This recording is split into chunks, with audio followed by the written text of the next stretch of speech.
Shalom, selamat pagi Bapak Ibu serta saudara yang dikasih oleh Tuhan. Kiranya berkat, damai sejahtera dan sukacita dari Tuhan Yesus Kristus senantiasa menyertai kita sekalian. Sebelum kita mendengarkan firman Tuhan dan renungan, marilah kita berdoa. Tuhan Allah Bapa yang Maha Baik, kami sungguh bersyukur atas kebaikan dan kemurahan-Mu, karena Engkau Tuhan yang selalu melindungi, menolong dan menopang kami. Terima kasih untuk setiap kebaikan-Mu, ya Tuhan. Jika saat ini kami akan mendengarkan firman-Mu, kami memohon Tuhan mengurapi kami dengan Roh Kudus-Mu, agar kami dapat mengerti dan memahami apa yang Tuhan sampaikan kepada kami. Mampukan kami untuk menjadi anak-anak-Mu yang mentaati firman-Mu. Terima kasih Tuhan, di dalam nama Tuhan Yesus Kristus kami sambut berkat firman-Mu. Amin. Bapak Ibu serta saudara yang terkasih, bacaan firman Tuhan saat ini diambil dari TB2, Kitab Yesaya pasal 43 ayat yang kedua. Demikianlah sabda Tuhan. Apabila engkau menyeberang melalui air, aku akan menyertai engkau. Atau melintasi sungai-sungai, engkau tidak akan dihanyutkan. Apabila engkau berjalan melalui api, engkau tidak akan dihanguskan.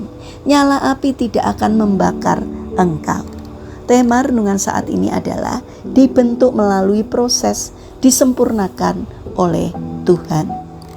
Bapak Ibu serta saudara yang terkasih, tidak ada alat musik indah yang tercipta tanpa proses. Sebuah biola berkualitas tinggi harus melewati perjalanan panjang sebelum menghasilkan suara yang merdu.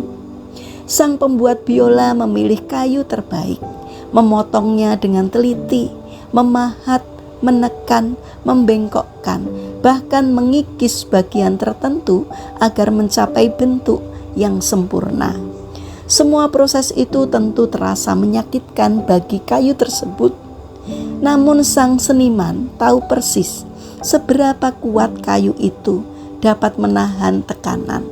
Pada akhirnya biola itu menjadi karya yang indah dan berharga. Begitu pula cara Tuhan membentuk kehidupan kita. Terkadang kita bertanya, mengapa hidup harus penuh dengan tekanan, air mata, pergumulan, dan ujian yang berat? Ada masa ketika kita merasa sedang berjalan melewati air yang dalam atau api yang panas, masalah keluarga, kesulitan ekonomi, sakit penyakit, kekecewaan, bahkan kehilangan orang yang kita kasihi, seringkali membuat hati lemah dan hampir menyerah.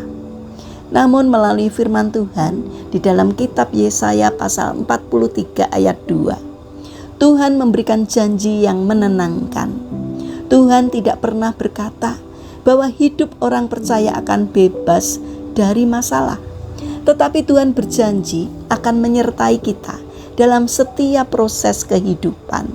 Ketika melewati air, kita tidak akan dihanyutkan. Ketika berjalan melalui api, kita tidak akan dihanguskan. Artinya, pencobaan tidak akan menghancurkan kita, karena Tuhan sendiri yang memegang hidup kita. Bapak Ibu serta saudara yang terkasih, seringkali kita hanya melihat rasa sakitnya, tetapi Tuhan melihat hasil akhirnya. Kita merasa hidup sedang dibengkokkan oleh keadaan, tetapi Tuhan sedang membentuk karakter kita menjadi lebih kuat, lebih sabar, lebih rendah hati, dan lebih percaya kepadanya. Tuhan tahu batas kemampuan setiap anak-anaknya. Ia tidak akan membiarkan kita mengalami sesuatu di luar kekuatan yang sanggup kita tanggung bersama dengan Dia.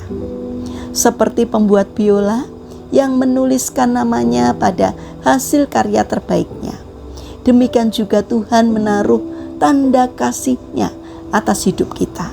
Kita adalah milik-Nya yang berharga. Setiap proses yang diizinkan terjadi bukan untuk menghancurkan, melainkan untuk menyempurnakan hidup kita agar memuliakan nama-Nya. Karena itu, jangan menyerah ketika sedang berada dalam masa sulit. Jangan berpikir Tuhan meninggalkan kita. Justru di tengah tekanan, Tuhan sedang bekerja dengan tangannya yang penuh kasih. Ia sedang mempersiapkan hidup kita menjadi alat yang indah untuk menyatakan kemuliaannya. Percayalah, setiap proses itu semuanya akan berlalu. Kita akan melihat bahwa Tuhan tidak pernah salah membentuk kehidupan kita. Bersama Tuhan, setiap air yang dalam dapat dilewati dan setiap api kehidupan tidak akan mampu menghancurkan iman kita, karena Tuhan selalu menyertai kita. Mari kita berdoa. Tuhan Yesus yang penuh kasih, terima kasih karena Engkau selalu menyertai kami dalam setiap proses kehidupan. Saat kami menghadapi tekanan, pergumulan, dan kesulitan, ajar kami untuk tetap percaya bahwa Engkau sedang membentuk kami menjadi lebih indah. Kuatkan hati kami agar tidak mudah menyerah, dan mampukan kami untuk melihat rencana-Mu yang baik di balik setiap ujian. Biarlah hidup kami menjadi alat memuliakan nama-Mu. Bapa yang Maha Baik, kami berdoa bagi mereka yang mengalami kesulitan hidup. Kiranya Tuhan berkenan hadir untuk menolong mereka. Bagi mereka yang terbaring sakit, kiranya Tuhan memberkati setiap upaya yang mereka lakukan. Kiranya Tuhan berkenan hadir untuk menjamah dan menyembuhkannya. Saat ini kami berdoa untuk pemerintahan bangsa dan negara kami. Berikanlah hikmat kebijaksanaan-Mu kepada para pemimpin bangsa kami, agar di dalam menjalankan tugasnya, di dalam memutuskan kebijakan-kebijakan tertentu, biarlah itu seturut dengan pimpinan Tuhan.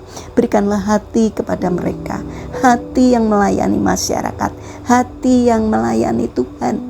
Jauhkan mereka dari tindakan menyalahgunakan jabatan, dan jauhkan dari tindakan sewenang-wenang, tapi berikanlah hati yang adil di dalam menjalankan tugas. Terima kasih Bapa. Saat ini kami ingin menyerahkan seluruh aktivitas kami hari ini ke dalam tangan-Mu. Sertai dan berkati apapun yang boleh kami kerjakan, kiranya boleh berkenan di hati Tuhan. Terima kasih Bapa. Kami serahkan seluruh doa dan permohonan kami kepada Allah yang hidup, yang kami kenal di dalam nama Tuhan Yesus Kristus. Amin. Puji Tuhan, Bapak Ibu serta saudara yang terkasih, kiranya firman Tuhan dan renungan hari ini dapat menjadi berkat bagi kita semua. Haleluya.